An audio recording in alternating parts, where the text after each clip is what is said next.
Dandelions: make dandelion saff with the flowers, dandelion pesto with the leaves, and dandelion root coffee with the roots. Clover blooms: the blossoms are sweet and edible, perfect for adding to baked goods or infusing into honey. Red clover is especially high in vitamins and minerals and makes a wonderful tea. Cattails are known as the ultimate survival plant, as every part of the plant can be used in some way.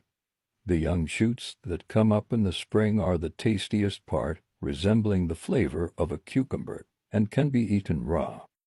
Purple dead nettle is often found in backyards or gardens. It is perfect to add to a wild green salad or pesto.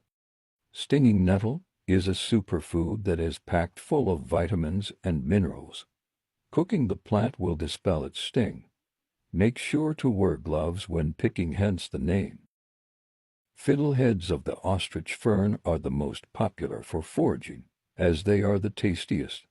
They have a flavor that is similar to asparagus and are excellent sautéed with butter and garlic.